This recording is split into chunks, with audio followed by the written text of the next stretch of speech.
Hey folks, this is Jake from So We Flow, and you're listening to the Why We Move podcast. Join me as I speak with incredible movers from diverse disciplines to share their stories and give you practical and inspirational advice on movement and living a happy, healthy life.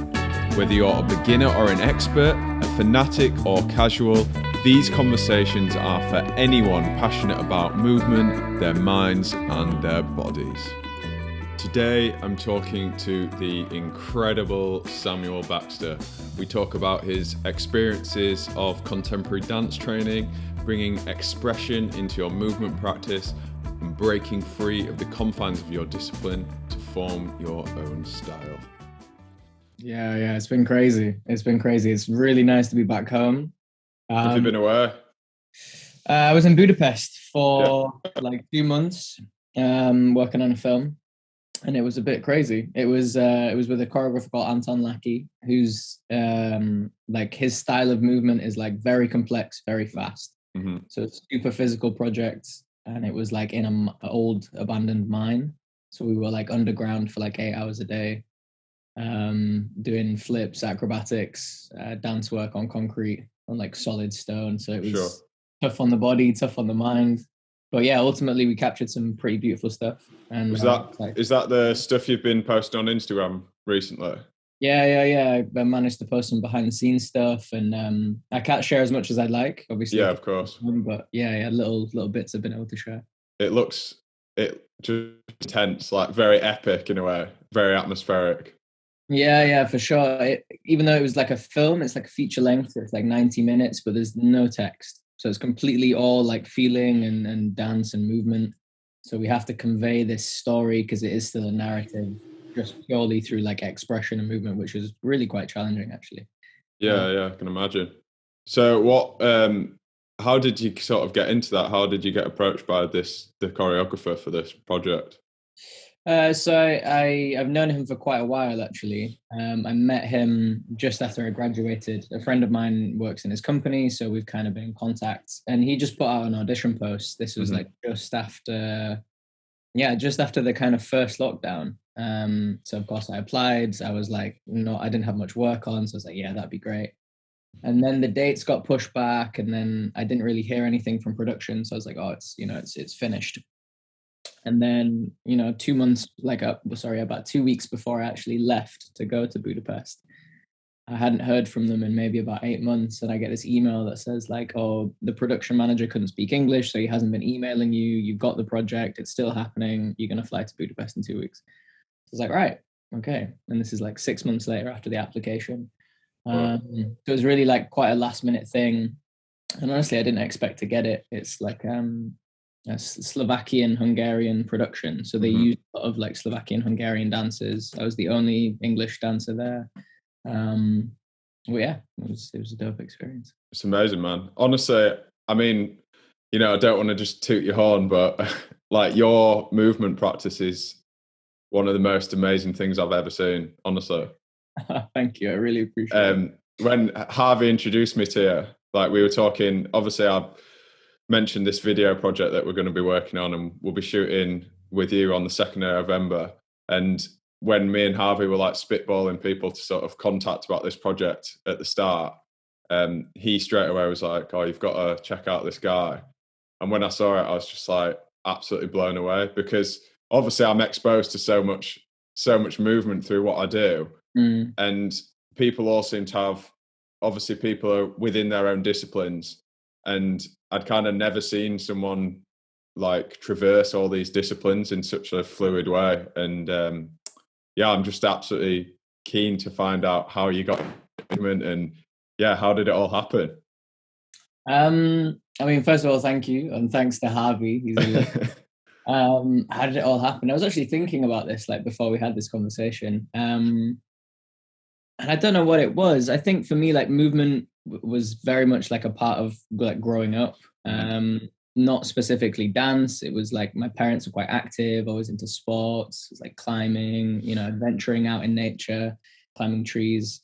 And then when I was like 14, I clearly had a lot of energy, and my mum wanted to get me into something a bit more structured. And I never really clicked with like team sports like football, rugby.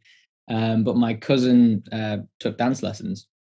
So I started with that, which was like ballet, tap, modern, which was really like quite heavily structured. I enjoyed it.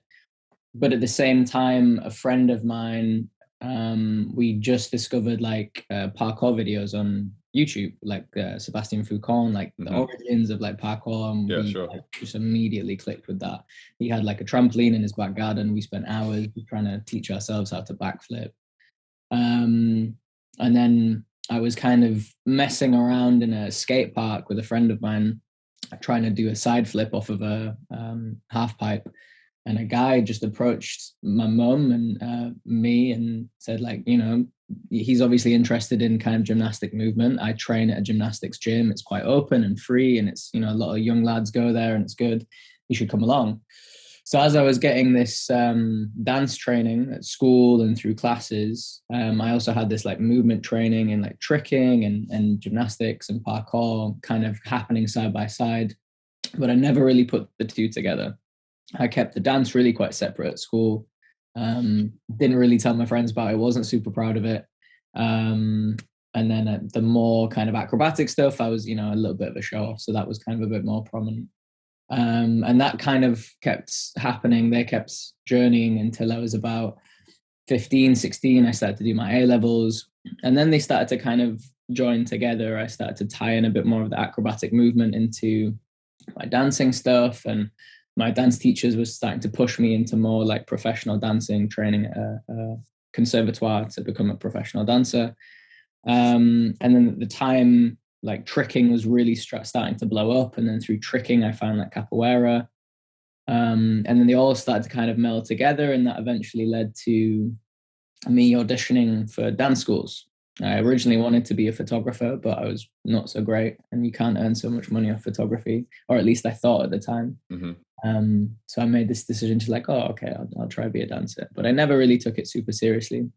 But I ended up at a dance school in Leeds called Northern School of Contemporary Dance. And at the time, I was still kind of interested in kind of like hip hop and like that had kind of fed into my practice as well. But I never took that super seriously. I tried for some musical theatre schools, didn't get into any of them. So for me, it was like this school in Leeds or nothing. I'd have probably taken a year out. I ended up getting in. I trained there for 4 years. And that kind of pushed my practice more into this area of ballet, contemporary dance techniques. Floor work was slowly started to introduce to me. But I still kept the gymnastics on the side. I actually joined a cheerleading team at the time. A friend of mine had a cheerleading team. I was like, oh, okay, another thing to do. I then ended up on this crazy high-level cheerleading team in Leeds. They were like world's level, and worlds is like the competitions for cheerleading that like all the teams around the world go and they compete in Florida at the Disney parks. So I was kind of flying to America to do these like cheerleading competitions and training to be a dancer in Leeds. And then on a weekend, I'd work in a bar as like a hip hop dancer in a bar. And then I ended up bumping into like quite high level breakers from around the breaking scene in the UK. So like kind of up until the age of 21, I had so many different influences influencing my movement, which was quite challenging. Like contemporary dance is very demanding and very specific. It's very institutionalized. So what they want to produce in these schools is a very specific thing. And if you have a student in that school that wants to fly away and do all these other crazy things, you know, you're not exactly encouraged to do that. So very quickly I found, like what you said, is like most people stick in these boxes and not many people traverse all the different styles. I actually found that the institutions and the people around you don't encourage you to break down these walls. They actually tell you to stick to these boxes because that's probably the easiest way to get to a professional level. If you're very good at one thing, it's more marketable, it's more employable, let's say. But I didn't want to do that. I really didn't want to do that. That was never an interest of mine. I really liked to do everything. That had been my movement experience up until then. So I kind of ignored all my teachers. didn't listen to what everyone else was doing, all the dance companies they wanted to work for, all the things that were hyped. For me, that was never interesting. I kind of just wanted to do what I wanted to do. And ultimately that led to me graduating into a professional dance company, dance company called James Wilton Dance. Again, was like a contemporary dance company that had strong ties to floor work and breaking and acrobatics. So it was very suited to how I was moving at the time. And then that was kind of the start of my career. And then since 2016 was when I graduated, then I've again done as much as possible, really. So that was kind of dance training up until that point. And then they say like basically your second life of dance starts after you graduate. So I'm kind of in that second phase now of refining and really starting to hone in on exactly what it is that I do. And I think teaching is really starting to help that as well. Amazing, man. That's an incredible journey. I think it's kind of a journey that I've never heard one in that way, really. I think, like you say, like dances, for ironically, even though it's about like expression and freedom in many senses, the actual institutions are quite rigid, aren't they? Which is what an irony, eh? But Yeah. I've had, personal absolute zero experience in dance other than just dancing because that's what humans do, right? Yeah. And I think I've always, especially nowadays, I look upon the fluidity and expression in dance and almost I yearn for that in my own practice a lot. And I know a lot of it is about feel, right? But there is technique and lessons and learning to be had to get to that point and integrate that into your own practice. So like, I guess from your perspective, how do you think it works to almost like have dance come in later to other practices like movement or yoga, calisthenics, like all that sort of thing? Do you think that can come in afterwards? Oh, for sure. It's completely possible. I think this is another thing that these institutions sell is like you have to go through this very specific process of 3 years of training at a prestigious school, and only then you can become a dancer. And this is kind of not, it's not true at all. I have many friends who've gone through many different routes, many friends who've trained at universities, which are viewed as like lesser, lesser prestigious paths, let's say, and they've become very successful dancers. I have even more friends who haven't gone to a school at all. They've just trained in what they love, which is usually hip hop. And they've then become incredible dancers, incredible hip hop dancers. And they've never been to a school or a class in their life. Or, well, they take hip hop classes, but they've never been to like a structured program, let's say. Yeah, sure. So it's possible at any point. Obviously, there are very specific elements to like professional dance, like you say, technique practice. So if you did want to get to a level where you're working continuously within the dance realm, some kind of understanding of technique would be needed. But if you're wanting to integrate it into your own practice, your joy for movement, what you do on a daily basis, this is possible at any point in time. I think a really great program that does this quite well is like programs like Fighting Monkey. And they were created on dance bodies, but now Fighting Monkey teaches to anybody. And they teach improvisation and approach to movement in a beautiful way that strips back these stylistic elements of dance that can be quite intimidating to get into. And I think that's a lot of people want to get involved in movement and dance, but they see this kind of inside world, this inside knowledge that they don't feel like they can tap into. And that can become a point where they're like, okay, I want to dance, but I don't get the language, I don't get the culture, I'm just not going to do it. So these moments where you can kind of strip that back and teach people movement is human. And, sometimes you can attach this word dance to it, and that kind of, changes certain things. I think this can be a good thing. And in answer to your question, it can happen at any point. I think particularly in like the Western, well, not even the Western world, like in the UK, like people are quite reserved when it comes to dance, like the general population. Like there's some like barrier between it, which usually only is broken down by alcohol for the majority of people. And even people that are proficient and passionate think dance does seem to be a bit of a them, like I guess myself included. And it's not confidence, and it's not necessarily lack of physical ability. I think it's I guess if you're so used to like structure and I guess like training in the sense of like progression, it's quite hard to see how to sort of inject expression and like fluidity into that, even with something like yoga, which is about like progression or training whatsoever at the core of it, even though obviously a lot of people do use yoga that way. So I do think it's just incredibly interesting how one could go about injecting that into their own practice. I know that I spoke to a fella called Joaquin Gomez a couple of podcasts ago, and he used to be a musician and then found yoga and started practicing yoga. And he talks very passionately about the connection between music and yoga and how to create that fluidity, both the connection between and transition between movements, but also the pauses as well, is like what it's all about for him. And I think most people really struggle to find those transitions and those pauses, and the beauty of them, like singular step movements or whatever.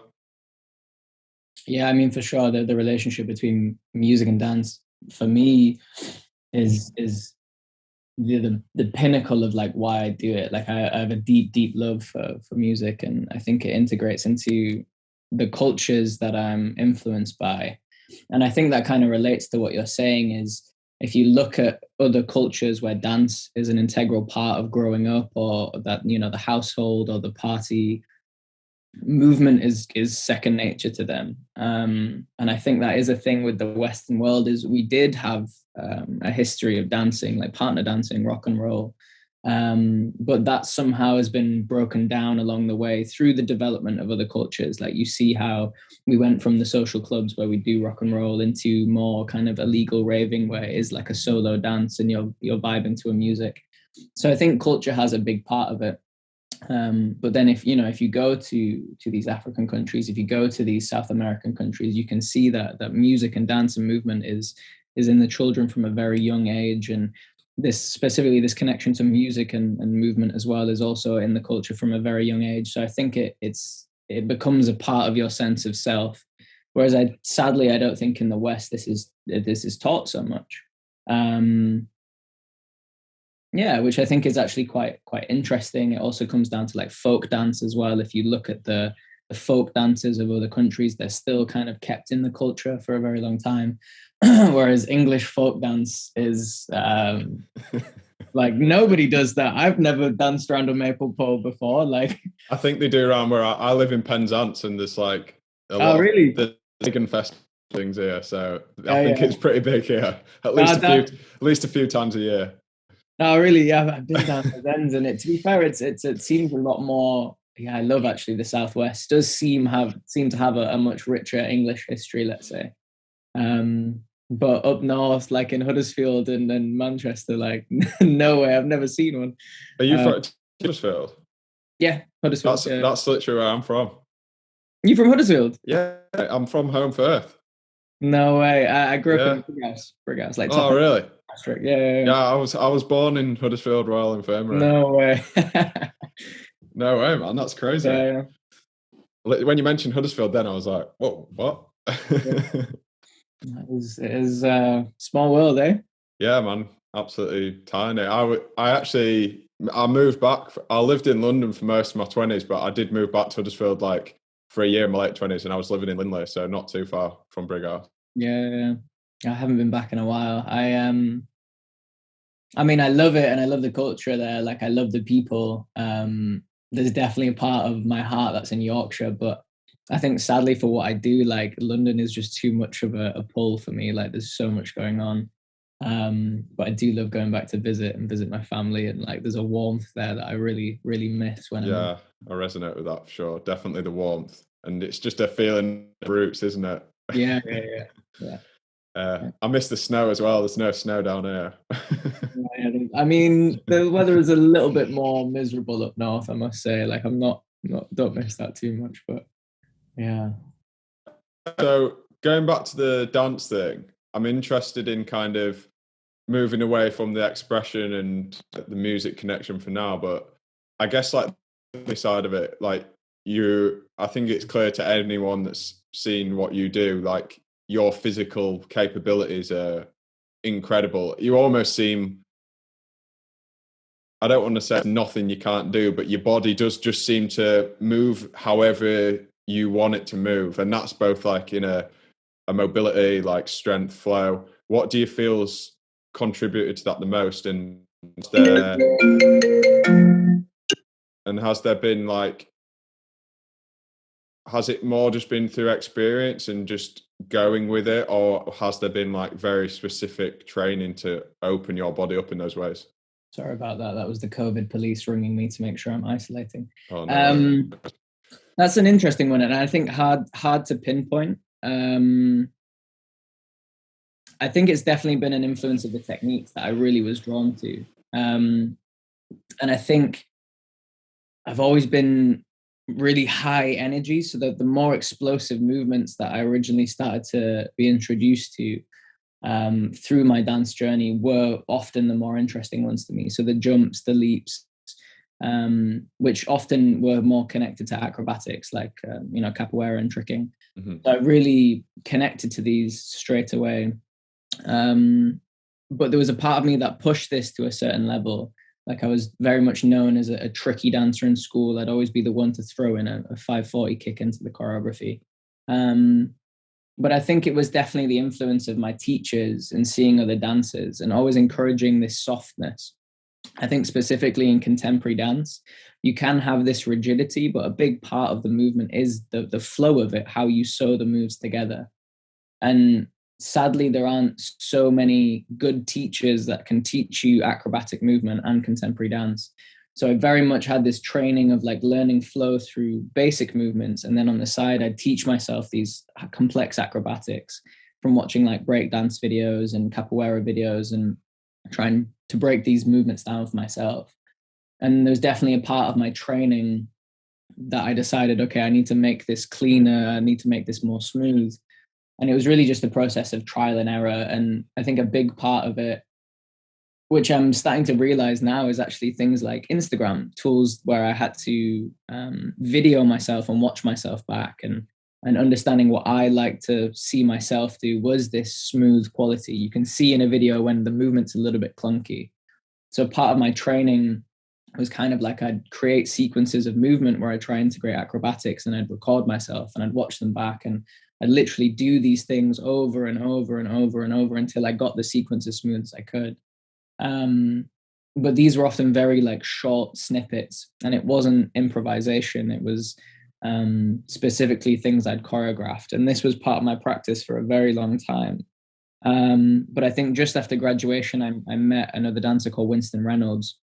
And he had like a completely different journey to me, but he'd found this beautiful flow, this kind of like effortless, weightless flow through movement. And I really resonated with that. And I started to train with him a little bit more. And then I trained with hip hop dancers a little bit more, who completely worked with improvisation. And there was definitely a point, I would say more so, excuse me, during COVID, where I had these big spaces where I wasn't working, and I would literally train 2-3 times a week within a studio within the context of improvisation, that I really started to tap into this idea of being able to access all these vocabulary of gymnastics, acrobatics, tricking, but within a free sense of not setting it, within just improvising pure instinctual movement. And I think that started to push my floating effortlessness to another level, because it then started to create this instinct within my body of this feeling that I wanted to achieve every time. In terms of physicality, though, like mobility and openness, I think this was probably the dance training. They always teach you to be, as open and as mobile as you can, and through things like yoga and ballet training. Sadly, though, those techniques didn't sit so well on my body. I'm naturally not a ballet body, they say. And I never really connected with yoga until quite recently. But I did meet a teacher called Tomislav English, who teaches a more kind of disconnected mobilization, where it's more about stripping back technique and dance, and teaching kind of a more open access to mobilizing the body, stretching. And he came from like a neuroscience background, so there's very much like a scientific approach. And that kind of just connected with my body. And I then started to access all these positions that you will find in yoga, or kind of you now find more in like movement practice, Ido Portal. And that became another vein of my training. And that then started to open my body in a different way. And then I started to look after my body a lot more, and take rehab and training, daily practice a lot more seriously, I think. So how that your practice is like very dynamic, and there's big movements involved. How does like injury and recovery work with that? Because I've heard a lot of people that do like tricking and acrobatic movements say they have had a lot of injuries just from the pressure on the joints and everything. Is that something you've experienced? Touch wood, no, I've never had a serious injury. But I think that comes through like a massive amount of sacrifice and understanding of like safe practice. I was like really into parkour, and I trained with some incredible athletes who are still now training at a high level. And I think at a certain point I had to completely let go of that, because I understood that I was going to get injured quite quickly. Because safe practice is not an integrated part of that sport. Like, and it's the same with kind of breaking, kind of tricking in a way. Like you go into the gym or you find the sport and you go and you do it, and then that's it. You film your video, you do your big pre-pass, like Kong dive, whatever. Okay, that's showing my lack of knowledge of pre-running there. But anyway, you do what you want to do, and then that's it. You go home.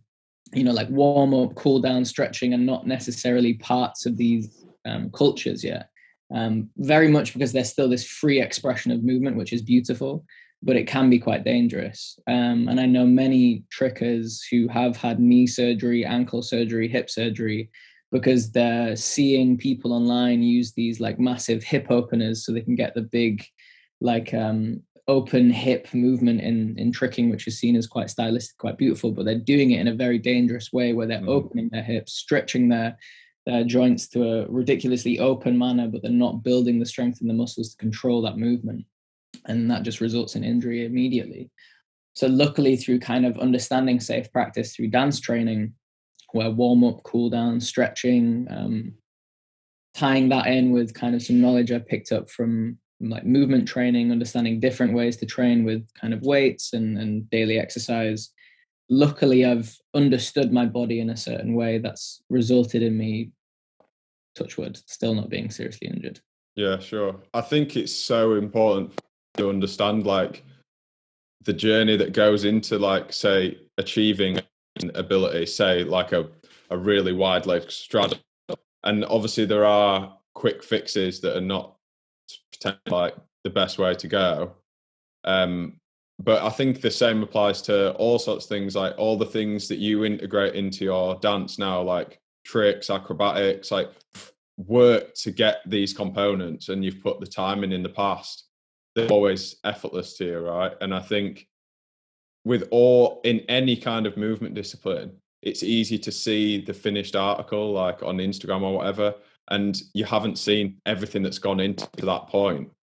And it's so important for everyone out there to understand that a lot of work goes into these things, like months, weeks, like even years, for say like really advanced or like calisthenics movements and really advanced mobility or flexibility.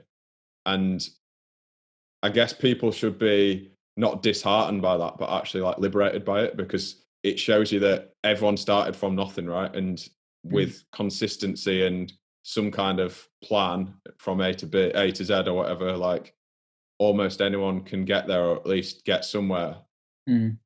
That is, it's a big talking point, specifically in teaching as well. Like I always find people are looking for that secret recipe, or that secret technique, or that, the thing that helps you skip the steps. And for me, I was never quite searching for that, but that question did come up at one point, and I remember a teacher being like, the secret is time. Like, you just put the time in and you achieve it. And I remember, like you say, for me, that was liberating. I was like, okay, this attachment to training and enjoying, like taking time to develop your skills became like something I learned to love. But I saw many people who didn't love that, and that put them off. And then they're like, oh, there's no secret recipe to get the straddle straight away. Oh, okay, I don't want to put the effort in. But I think that also relates to our society. Like, society these days is like, you want everything now. You don't want to wait. You don't want to put the effort in. You see the video on Instagram, you want to just be able to do that. And I get many messages like this all the time, and people will send me a video of a incredibly complex acrobatic, or they'll send me a video of me and say, like, I want to move like you. I've never danced before. How do I do that? And it's like this understanding of, like you say, how long it takes, how many journeys you have to go on to get to a certain level. And you've been with them for so long that your recipe, for a better way of describing it, to get you where you are now, it's so complex, right? So for someone to just go, I move like you, where would you even begin? Because it's unique. It's unique to you. You can't learn things from you, and I'm sure you have amazing wisdom to give, both like in mindset, practicality, like approach and everything, but they will never move exactly like you, because your process to get there and all the years you've been moving since you were so young, like, it's unique. It's completely unique, and it cannot be emulated unless someone literally follows exactly in your footsteps. But which I met a kid recently who reminded me of myself, actually, and he'd done a lot of trekking and breaking, and he's the first person I've met where I was like, wow, that's what I must have looked like at 18. But yeah, I think that's another really important thing, is like the understanding of the individual body. Like, we're all completely different. We have different muscle structures, bone structures, sizes, heights. And that's another thing, sadly, that society teaches us, is that we're kind of all supposed to fit into this very specific box. And with movement, the beauty of it is everyone has a completely different approach. And that's what I'm really trying to refine at the moment within my teaching, is not, a lot of people do come to go, I want to move like you, Samuel Baxter. And I have to tell them, like, no, sadly, you're never going to move like me, but that's a good thing. Like, you're going to move like you. And giving people the tools to try access movement for themselves, rather than teaching them specific moves. And a lot of people will come to the class because they want to learn the macaca, or they want to learn the helicoptero. And it's about actually telling them that maybe your physical structure isn't capable of doing that yet, but there's a beautiful journey you can have along the way to maybe get to that point, or maybe not. And that is a challenge, because you're then breaking down people's perceptions. Yeah. Also, the people who stick around to be on that journey with you is also quite beautiful.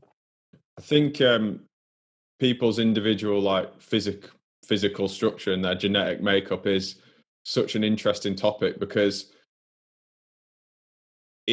in many ways it can be an excuse, right? You can be like, oh, my legs are too long, I'm too tall.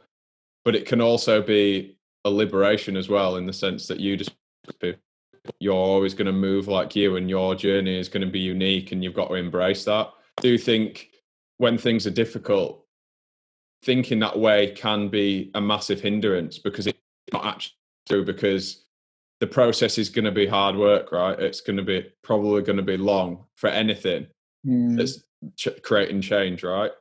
And knowing whether it genuinely is a physical limitation or whether it isn't, it's difficult, but you shouldn't ever let it hold you back. And do you, from your experience of teaching and all, such a broad range of kind of movements and disciplines, do you think, given time, most people are capable of anything? How important do you think that physical makeup is? Like, for example, I'm 6'2", right? My natural body weight, even when I'm really lean, is above 80 grams, right? So am I going to be doing like a legs together planche anytime soon? A lot of people would say no, right? But who can, I don't know, maybe I can with over like 5 years of training. It's interesting, right?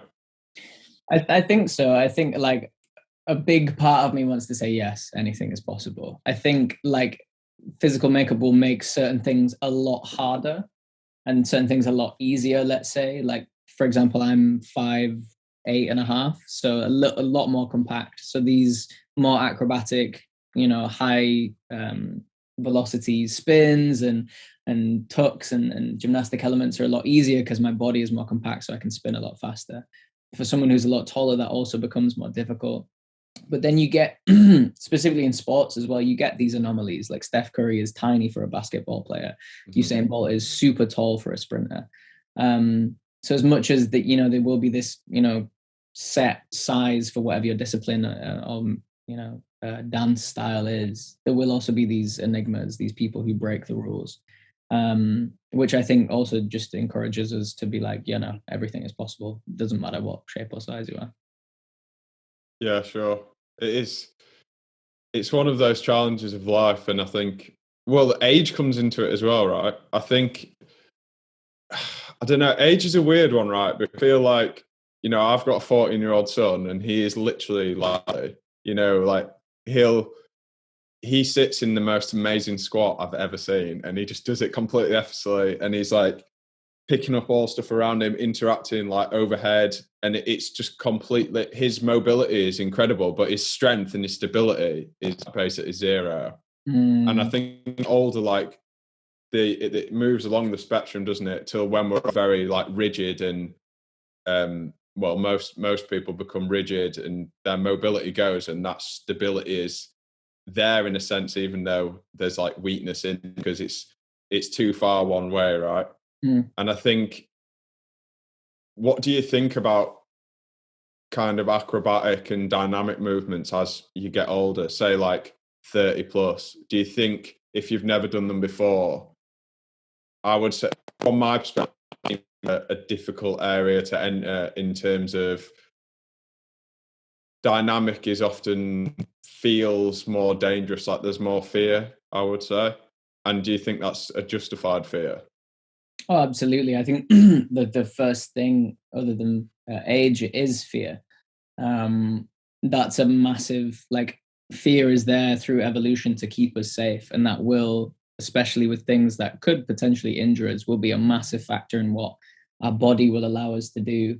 I also think it's kind of a science. Like, if your body hasn't experienced these places, if your nervous system hasn't been to these more flexible places or been to these dynamic places before the age of 16, the science literally says, like, if you don't use it, you lose it. Your body compiles all the information as you go through puberty, and the things you have on the other side of that, you will carry through into the rest of your life. And this is why usually in dance, if you see if you see any dancer that's done gymnastics at a very young age and then has maybe stopped around kind of 12, 13 and then gone into dance, they will still have access to all these acrobatic movements they've done as a kid, and even into like a late dance career, they'll still be able to do them. Whereas I've met many dancers who haven't done that as a kid, have trained in dance quite late, and will take a lot longer to build that understanding, because our genetic makeup is built up of this kind of neurological map of understanding of movement. And if we don't have that at a young age and we discover that quite later, naturally the body has to completely relearn these pathways, develop these pathways, which just will take more time. The body has never done it before. So specifically with acrobatic movement in your mid-30s, that's going to be very difficult. Again, probably still possible, but very difficult. Yeah, and there's a reason in sort of physical endeavors people say start them young, isn't it? Like you're so much, your body's more receptive to like the stresses, for want of a better word, that you put on it, and also your ability to learn is way more enhanced. Like, I think we become pretty shit at learning as we get older. Like, it's the truth, because, and I think in many ways it's because we overthink it, like lose that playful element, and we lose that complete kind of like ability to get into that flow state and just dive into it. And a lot of people listening to this are kind of they'll be interested in that way of thinking, and they'll be the sort of people that are more in tune with that than the general question. But it doesn't make it easy. Like, we're all capable of having that kind of very sort of conservative, like structured mindset, which doesn't really lend itself well to kind of learning new skills. Oh yeah, And sure. I think the other thing is, you said use it or lose it. I think why do you want to learn these things? Like, what is your end goal out of this? And when you say use it or lose it, it's like, well, if your end goal is just to have a body that works really well, all you need to really do is just move into those ranges every day and keep your body thinking, right, I've used that range, so I'm going to be accessible to you. And it doesn't need to be anything, it doesn't need to be impressive or advanced, but that's what will, at the end of the day, keep your body mobile and healthy and robust into old age, right? Yeah. But what's your other purpose? Like, why do you want this practice? Like, that's what people need to ask themselves. I mean, I need to ask myself it more often as well, I think, because you can get sort of tied up in the ego of it all. And I guess when you're not where you want to be, you can put down, and it's kind of wasted energy, isn't it? I mean, yeah, some really great points there. Like, movement itself, like the reason we move is as an evolutionary process so we can get food and survive. Like, movement is literally there so we can live. So like, at what point does movement tie into our lives? And what ranges and extents of movement do we need within our life? And you can see as well, like, society plays a really big role, like what you said about learning. This conservative mindset, sadly, our society is built up that if you get to a certain age, you know everything. And you don't see a lot of older people making themselves vulnerable and learning new skills, because society somehow at some point has said, like, no, you should know this by now. Which I think is a massive hindrance, because, so for example, through meeting this guy, Thomas English, a lot of his research is in neuroscience and neuroplasticity, which is basically, it's the brain's ability to adapt and change and develop at any point in your life. And the research kind of suggests now that a big factor of dementia is the brain's gets to a certain point where it's not being used in the same way. We get to that point in our life where we have our daily routine, we have our job, we have the things that we know, and we repeat the same cycles over and over again. And this, effectively puts us in a state where we're not using our body to its fullest capacity, and we're not encouraging new growth, new learning, new understanding. Now, a good way to fight dementia and fight old age setting in, let's say, is learning new skills, moving the body in a different way. If we encourage this approach to life, not just through movement, but anything, of this curiosity, this lack of wanting to settle into habits, then we create a longer lifespan, a healthier body. And then again, it's you ask yourself, why do I need these things? Is it for purpose? Is it for enjoyment? And are the two just as important as the other? And ultimately, is it to live a better life? Yeah, probably, I think. Yeah, absolutely, man. I agree with everything you've said there, 100%. I think it is a really hard question to ask yourself why you do. I mean, just thinking about myself, there's certain skills I want to learn, and I think in the moment it's very much just because I enjoy doing it. But if that is really, really true, then why do I beat myself up sometimes? Why do I yearn for the end point? Like, what? There's nothing there. I can't remember the exact thing that they said to me, but I remember a yoga teacher telling me it was just kind of quite a point about achieving like the middle splits, and he was just like, when I hit the middle splits, there was nothing there. Like, I felt exactly the same. And he felt the same as he did when he was 2 foot off the ground. Like, it didn't feel any different. And I think that's kind of a good analogy for every kind of movement. Like, if you're expecting to feel different when you get there, like, you'll probably have a nasty shock. And that's true of everything, right? We do, like, career, money, like love. Like, maybe love's a bit different. Love can feel pretty rad, but I think with money, money and career is a classic they're very similar in that sense. Like the end goal always keeps moving to the next thing. I imagine someone in your industry as well that's constantly being challenged and having to compete with other people for work and everything as well. Like that end point is always going further and further, right? Yeah, I mean, a super beautiful point. Like, if you're searching for the end goal, you get there and you realize that's not what you're looking for. So yeah, for sure. I see so many of my friends, like, for example, of maybe 60 to 65 dancers that I originally started training with. From like beginning of training to ending of training, maybe 20 of them had already left because they'd realized the journey and the end goal are just not something they're interested in. Then after graduation into, a 5+ years of career I've done now, there's maybe a handful, maybe 4 or 5 of us that are still doing this job. And I think it really comes down to what you've just described is, if you set this goal of, okay, this is a job I want to do, or this is a skill level I want to get to, and then when I get there, I've achieved it, I've become a dancer, you get there and realize, oh no, I've still got 10+ years to go. And that can become quite daunting. But if you settle into this mindset of like, it's a continual journey and I have to keep growing and I have to keep achieving more and I have to keep learning new things, instead of that becoming like a really daunting process of like, oh wow, that's really difficult, but instead, oh wow, there's so much time to learn, there's so much, okay, yeah, I am competing with other people, but okay, what do I have on these young dancers that are coming through? How is my experience going to better me? How can I add more strings to my bow by learning other styles? The more comfortable, a teacher of mine says, how comfortable can you become being uncomfortable? And I think that's a big part of it, because life is not comfortable. And I think this again ties into like learning. If your life is teaching you to become comfortable, you will eventually get to this state where everything makes you uncomfortable.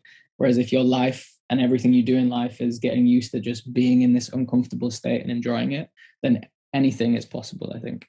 Yeah, absolutely, man. I think it almost goes back to what you were saying about neuroplasticity and dementia and preventing that, because we do very easily become complex the way that we live, right? And we can integrate things into our day-to-day life to change that. But I do think it's good to make yourself very uncomfortable often. When I spoke with Jonas on the last podcast, he was talking about fear, and he's a slackliner.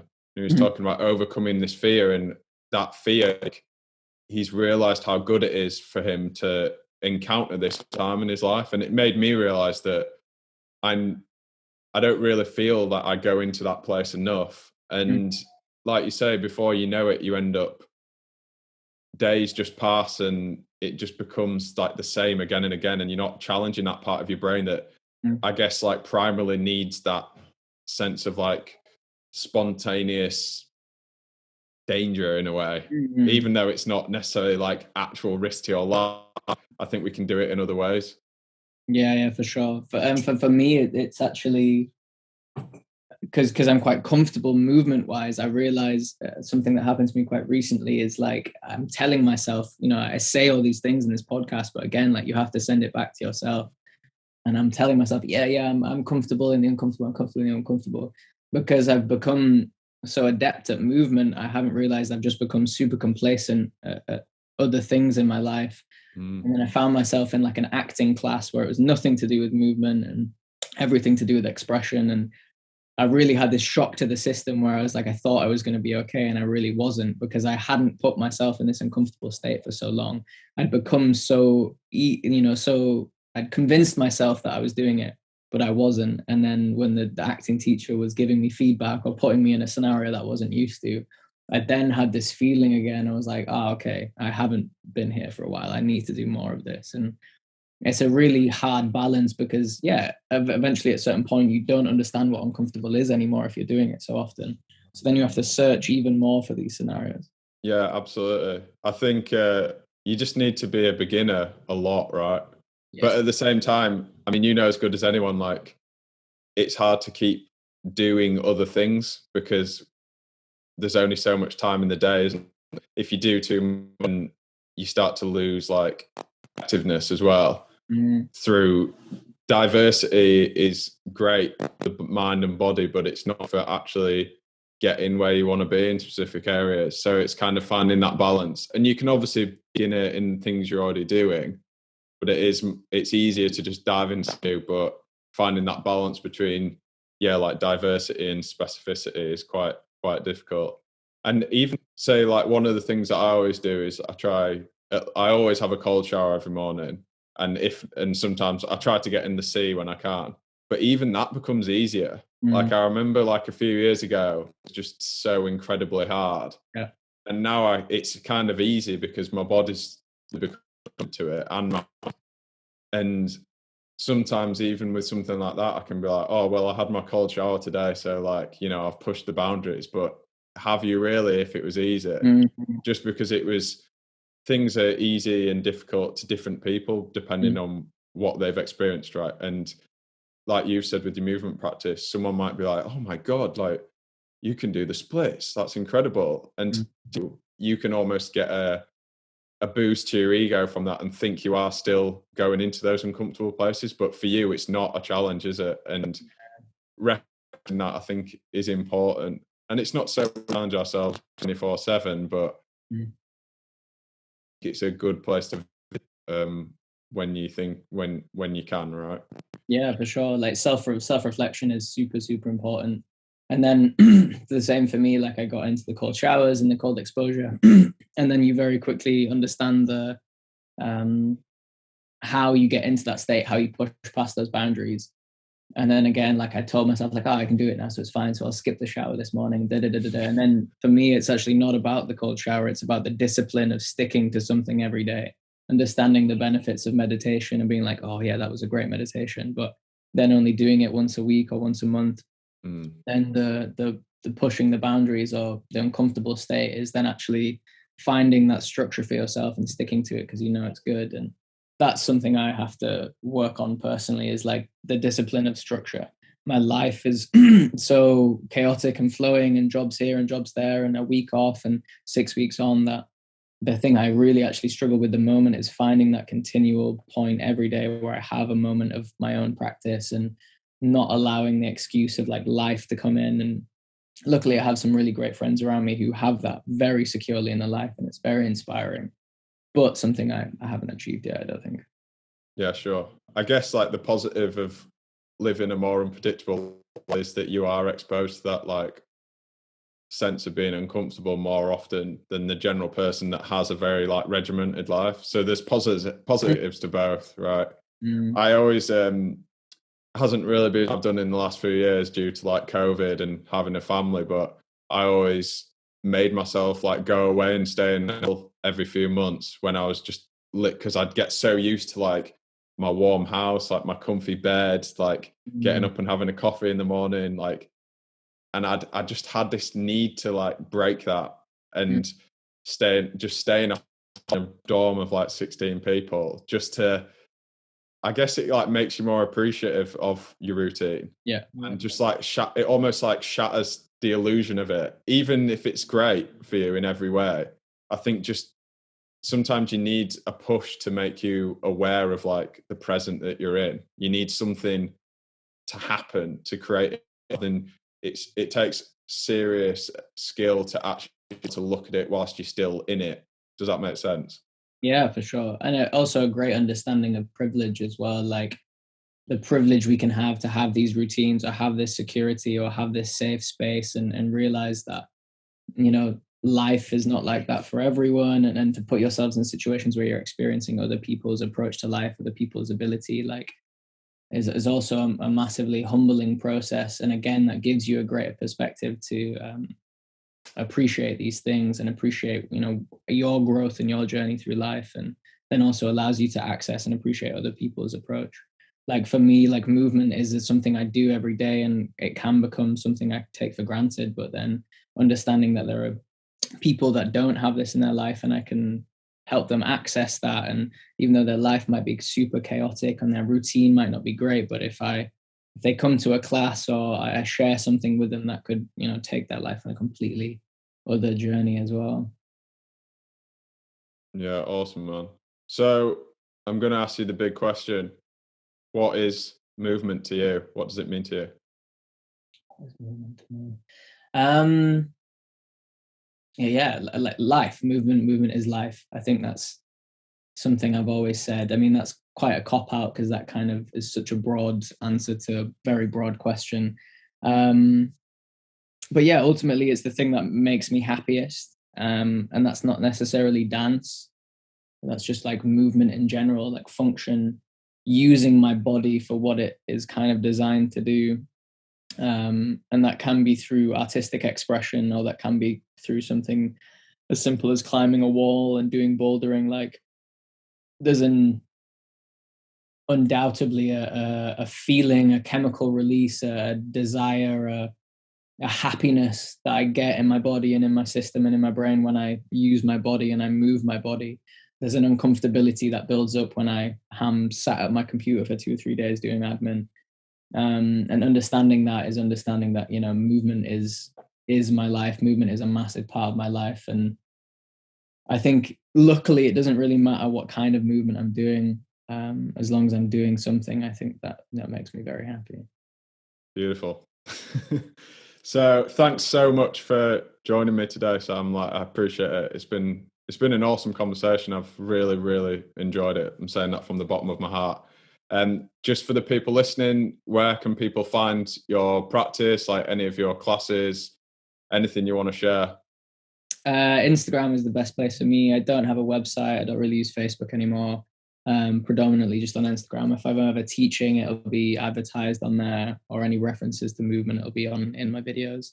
And yeah, likewise, really beautiful conversation. Really appreciate you having me on. Awesome, man. Thank you.